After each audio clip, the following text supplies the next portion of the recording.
Hello বন্ধুরা, welcome back to my YouTube channel. আজকে আমরা দুই বান্ধবী মিলে চলে গেছিলাম ইডেন গার্ডেনের সামনে। তো তোমরা দেখো, ইডেন গার্ডেনের সামনে লুকিংটা পুরো চেঞ্জ হয়ে গেছে।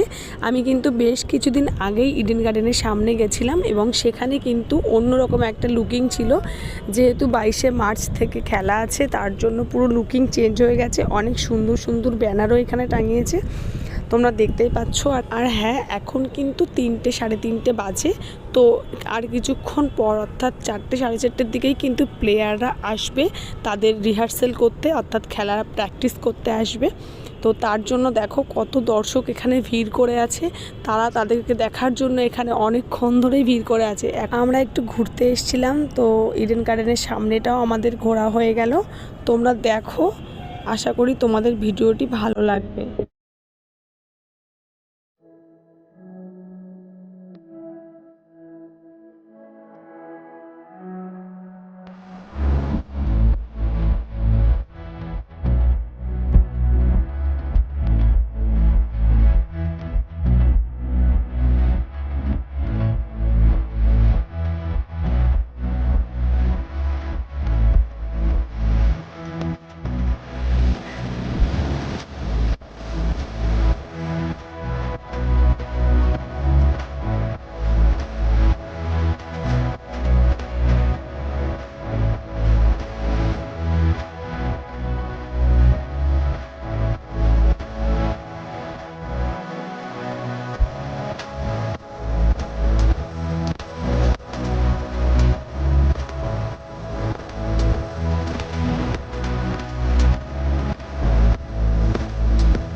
কার পার্কিং করার জন্য আলাদা একটা জায়গা সেট করা আছে। এছাড়াও সমস্ত রকম সহযোগিতা করার জন্য আমাদের কলকাতা পুলিশের টিম কিন্তু সর্বদাই রেডি হয়ে আছে। 22শে মার্চ তোমরা কারা কারা খেলা দেখতে আসছো অবশ্যই কমেন্ট করে জানাবে। দেখা হবে তোমাদের সাথে 22শে মার্চ।